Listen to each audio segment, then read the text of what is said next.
আসসালামু আলাইকুম। আমি নজরুল ইসলাম। আশা করি ভালো আছেন সবাই। আজকে আমরা কথা বলবো মাইক্রোসফট এক্সেলের কিভাবে ব্ল্যাঙ্ক ডাটা এবং ডুপ্লিকেট ডাটা রিমুভ করা যায়।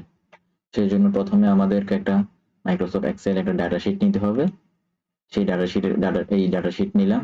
ডাটা শিটের মধ্যে আমরা দেখতে পাচ্ছি এখানে প্রথমে আমাদের ডাটাগুলো অর্গানাইজ করতে হবে। অর্গানাইজ যদি না থাকে তো অর্গানাইজ করার জন্য দেখেন আমাদের উপরের যে হেডলাইন গুলো আছে সেগুলো দেখা যাচ্ছে না।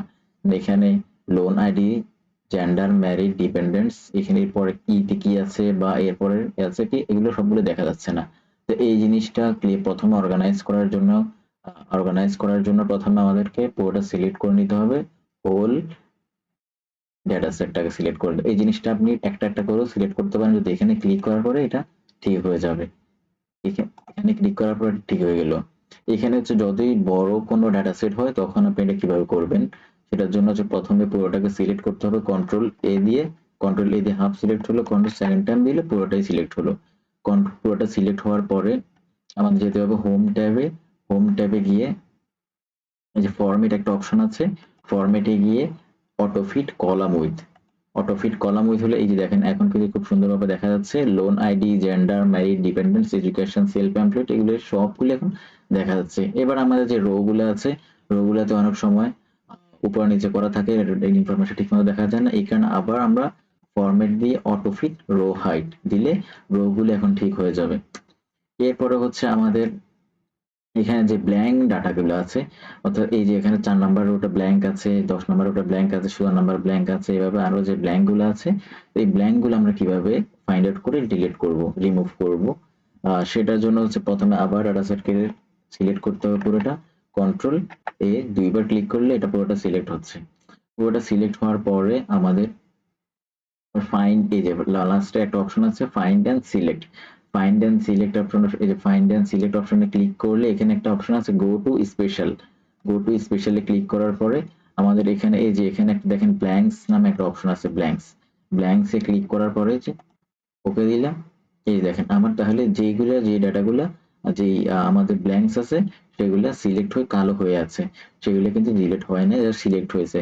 এবার হচ্ছে আমরা ডিলিট করার জন্য এই যে এখানে হোম ট্যাবে রেখে ডিলিট অপশনে যদি ক্লিক করি আমাদের দেখেন ডিলিট শো শিট রোজ, এটাতে ক্লিক করার পরে দেখেন আমাদের এখন যেগুলো সিলেক্ট হয়েছে সেগুলো নিচ থেকে উপরে গিয়ে ফিল আপ হয়ে তাহলে এখন আর ব্ল্যাঙ্ক কোনো ডাটা নেই।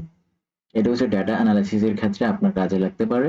এছাড়া এক্সেলে যখন আপনি বড় বড় শিট নিয়ে কাজ করবেন বা কোনো বাইরের ফ্রিল্যান্সিং বড় বড় কাজ করবেন তখন এই জিনিসগুলো কাজে লাগবে।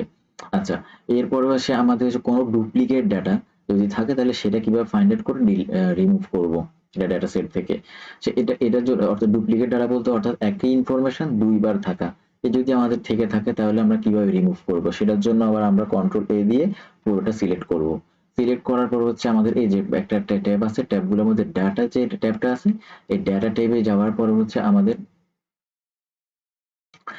দেখতে হবে এই যে ডেটা টুলস নামের একটা যে সেকশন আছে, ডেটা টুলস নামের এর উপরে এই ডেটা টুলস এর উপরে কোনো ল্যাপটপ বা কম্পিউটারে এটা লিখা থাকে একদম নিচে, বাট কোথাও লিখে থাকে না কোনো ভার্সনে। এই যে একটা ক্লিক করে দেখেন রিমুভ ডুপ্লিকেশন নামে একটা অপশন আছে,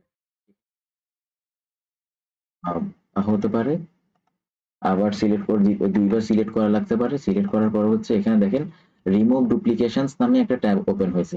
ওপেন হওয়ার পরে সিলেক্ট অল এখানে সবসময় ক্লিক করা থাকতে হবে। দেন হচ্ছে সিলেক্ট অল বলতে এখানে আমার যে হেডলাইন গুলো আছে সবগুলো হেডলাইন, এই যে এখানে মাই ডেটা হ্যাজ হেডার্স থাকবে এবং সবগুলো হেডলাইন কি দেখে নিচে নিচে আছে। এরপর হচ্ছে আপনি যদি ওকে দেন ফাউন্ড আসছে, অর্থাৎ এখানে কোনো ডুপ্লিকেট ভ্যালু নাই।